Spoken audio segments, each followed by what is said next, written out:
Mais c'est-à-dire que l'intelligence artificielle ne peut pas être une bonne chose, elle ne peut être que forcément dévoyée. Alors, moi, mon discours, il n'est pas du tout technophobe. Il adresse la question de qu'est-ce qu'est le progrès. C'est ça, en finalité, dans ce livre, ce que je veux expliquer. Qu'est-ce que le progrès? C'est une question profondément philosophique et profondément anthropologique. Ce ne sont pas à des GAFAM, à des entreprises, de nous expliquer, à nous la société, à nous le peuple, de qu'est-ce qu'est le progrès. On doit, je pense que le progrès doit être un progrès qui libère et non un progrès qui enchaîne. Et l'intelligence artificielle, dans ce sens-là, ne libère pas, au contraire, elle enchaîne le citoyen en le dépossédant également de ses propres facultés cognitives et intellectuelles. Dès lors que vous commencez à déléguer finalement votre souveraineté, votre pouvoir, votre pensée à un algorithme qui va vous dire « Ah, il faut que tu penses ça comme ça, il faut que tu dis ça comme ça, etc. » C'est-à-dire qu'en fait, on perd toute propre capacité de s'auto-gouverner.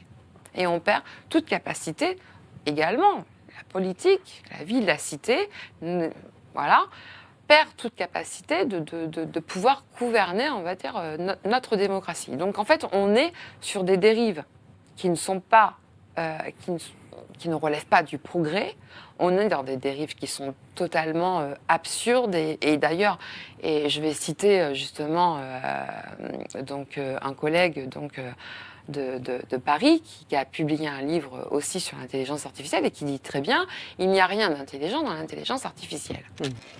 Ouais, à ce sujet, je pensais à un livre là que je suis en train de lire actuellement de Michel Desmurget, neuroscientifique Oui. qui a écrit Faites les lire contre en fait le crétin digital. En fait, il avait écrit un premier livre par rapport au crétin digital. Voilà, la fabrique du crétin digital. Et en fait, il a été critiqué par rapport au fait qu'il catastrophisait un petit peu, comment dire, le fait que les enfants devenaient de plus en plus abrutis à cause des écrans. Et donc, en réaction, il a écrit un second bouquin qui s'appelle Faites les lire. Et pour lui, la lecture est vraiment le remède face à, voilà, au développement anarchique des écrans et à la numérisation de l'apprentissage.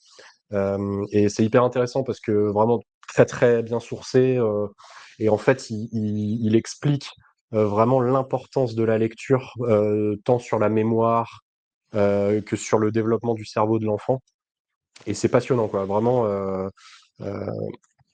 voilà et quelque chose moi qui m'a marqué c'est qu'en fait la plupart des parents quand un enfant sait lire donc quand il commence à déchiffrer à décoder les phrases les parents partent du principe que ça y est, l'enfant sait lire, donc à partir du CP, CE1. Mais en fait, Desmurget, il explique que c'est pas parce que votre enfant sait lire, donc qu'il sait décoder en fait les phrases, qu'il comprend réellement ce qu'il lit. Et en fait, il faut plusieurs années à l'enfant avant de comprendre réellement ce qu'il lit. Et donc, il insiste vraiment sur l'importance de la lecture partagée, c'est-à-dire, malgré le fait que l'enfant sache lire, il est très important que le parent continue à lui lire des histoires. Parce que ça permet vraiment à l'enfant de maturer encore davantage son cerveau, de se concentrer aussi sur l'histoire en tant que telle. Et a priori, de nombreuses études ont montré que la lecture partagée, donc le fait de lire des histoires à l'enfant le soir, notamment avant qu'il s'endorme, ça permet de lui donner aussi le goût de la lecture plus tard, quand il va grandir. Et donc, forcément, qui dit le goût de la lecture dit voilà, esprit libre. C'est ce que nous avons à cœur de dénoncer, moi et certains de mes collègues, ceux de l'association UPNI, mais d'ailleurs aussi, hein, qui n'ont malheureusement pas la possibilité de s'exprimer librement parce qu'il leur en coûterait beaucoup. Oui, il leur en coûterait beaucoup et c'est pour ça, on va en parler, chers amis, on va parler du 10 septembre. Parce que ton appel, notamment, hein, c'était même pas un appel, je pense que. Non, voilà, c'est vraiment intéressant. Un rappel. C'est pas un appel. Oui, c'est un rappel. Rappel par rapport à ce que j'ai eu l'occasion de voir, comme beaucoup d'autres, hein, pendant les Mm. manifestations des Gilets jaunes ou pendant la contestation de la loi sur les retraites, où on a réprimé très physiquement, très brutalement, des manifestations de concitoyens qui, je le rappelle, étaient pacifiques. Ce qui était par contre ultra-violent, c'est ce qu'on a laissé faire, à savoir des mouvements de dégradation, des provocations pures et simples de ce qu'on appelle les Black Blocs. Alors on se garde bien d'ailleurs de détailler, hein, parce qu'il n'échappera à personne que des vrais Black Blocs, on n'en arrête pas beaucoup. Voilà, on se garde bien les arrêter en masse, et pour ce que j'ai vu en tant qu'ancien flic, je peux assurer et en témoigner, si vraiment on avait voulu arrêter ceux qui cassaient, ceux qui mettaient le feu, ceux qui vraiment provoquer les forces de l'ordre, on aurait largement pu le faire. On est outillé pour ça. La police n'a pas les deux pieds dans le même sabot quand il est nécessaire d'intervenir. Par contre, on y est allé à on n'y est pas allé à bras raccourcis, justement, contre les manifestants eux-mêmes qui étaient composés, je dirais, d'hommes et de femmes de tout âge. D'accord ? Et ça, pour moi, c'est juste inacceptable en tant que tout simplement citoyen ou même en tant que policier. Enfin, je suis désolé. Il y en a ras-le-bol de voir une institution être utilisée en permanence comme, j'allais dire une milice, mais enfin, c'est pas loin, quoi. Comme un régulateur social violent, parce qu'on veut décourager des milliers, des centaines de milliers de personnes de défendre leur beefsteak. Et c'est ce que je rappelle, en rappelant que tous ces policiers qui individuellement commettent des fautes se mettent en porte-à-faux tout seuls, parce qu'il y a un code de déontologie et un code pénal dans ce pays.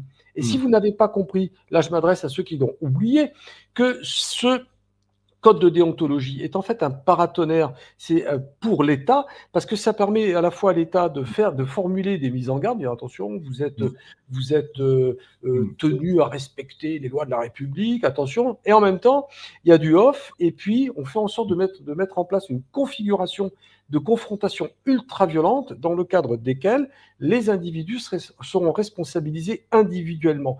Pour faire simple et employer un mot très facile qui pourrait être employé par notre président de la République, c'est un piège à con. On fait monter la pression, on envoie les forces de l'ordre se battre contre des individus qui ne font que réclamer des revendications légitimes, du moins de leur point de vue. On ne va pas rentrer dans des thématiques ou une analyse politique, mais la façon dont ont été gérées ces manifestations-là ont été faites pour punir et décourager les gens de manifester. Que pensez-vous de cette affaire quand vous voyez une soignante qui est aujourd'hui juste sommet de venir au CNOM pour avoir parlé dans un documentaire? C'est malheureusement pas la seule. Et aujourd'hui, quand on s'exprime et qu'on n'a pas les mêmes idées que les grands médias, eh bien, on est le mouton noir. Et donc, on est poursuivi, alors que beaucoup d'autres auraient dû être poursuivis pour avoir fait la promotion d'un produit qui a tué des tas de gens et qui en a handicapé beaucoup. Si on regarde simplement les propres chiffres de l'Agence nationale de sécurité, la NSM, où on voit que dès mai 2021, au bout de 5 mois de vaccination, le nombre de déclarations d'effets indésirables était de plus de 20 000, dont 25% graves. On n'avait jamais vu un tel chiffre en si peu de temps, jamais. Et bien malgré ça, on continuait de nous dire qu'il n'y en avait pas. Ça, c'est une honte. C'est une honte qu'on ait poursuivi des gens qui essayaient de dire attention, les choses ne sont pas aussi simples que vous le pensez, écoutez moins les grands médias, documentez-vous vous-même. Hein, et c'est ce qui me fait dire souvent qu'on est tellement inféodé à ce que disent les grands médias que si aujourd'hui TF1 nous dit il neige, il y a la moitié des gens qui vont sortir avec les bottes de ski et le bonnet, hein, parce que la télé l'a dit. Voilà. Et on en est là, dans toutes les couches de la société. C'est une honte. Mais c'est un peu le projet de Netanyahou et des sionistes de reconstruire le troisième temple à Jérusalem. Oui, oui, peut-être, mais je ne pense pas que cela ira jusqu'à une fin du monde. Peut-être qu'ils le souhaitent, mais je ne pense pas qu'on leur accorde leurs souhaits.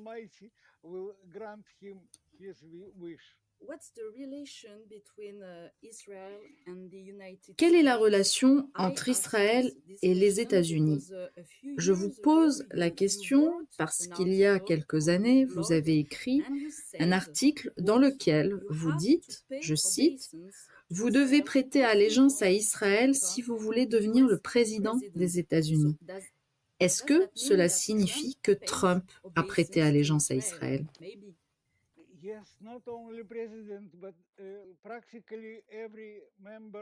Oui, et pas que les présidents. Pratiquement tous les membres du Congrès américain, tous les sénateurs, ils doivent tous s'incliner devant Israël. C'est très étrange. Et ils préféreront dire qu'ils obéissent à Israël, mais en réalité, ils obéissent aux Juifs américains. Vous avez dit juste avant que vous ne croyez pas en une dimension eschatologique par rapport à ce qui se passe à Gaza actuellement, mais quel est le pouvoir des sionistes chrétiens et des sionistes juifs?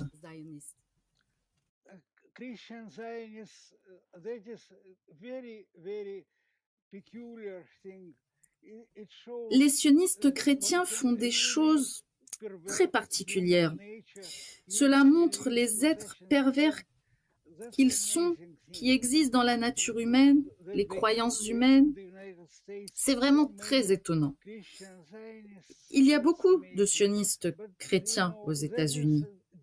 C'est très étonnant, mais cela est dû au développement des protestants. Je ne suis pas contre les protestants.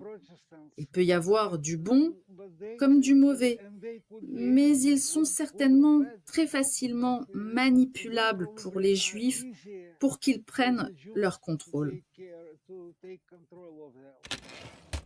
On va parler de la loi Duplon, cette fameuse loi Duplon dénoncée par des dizaines de sociétés savantes, par des centaines de scientifiques, par un nombre considérable d'associations qui toutes et tous alertent sur l'impact désastreux des pesticides autorisés ou réautorisés par la loi Duplon sur la santé, loi Duplon en partie censurée par le Conseil constitutionnel. Sans doute qu'on aura l'occasion à un moment donné d'y revenir en détail. Vous imaginez bien que j'ai pas mal de choses à dire de cette loi Duplon et de ce qui s'est passé autour, et croyez bien qu'on aura l'occasion d'y revenir. Par contre... En revanche, on est avant la censure, c'est Anne Genetet. Alors vous avez peut-être oublié Anne Genetet, c'est l'ancienne ministre de l'Éducation nationale qui nous a quand même régalé du temps où elle était en ministère, en fonction. Eh bien elle continue de nous régaler de ses remarques.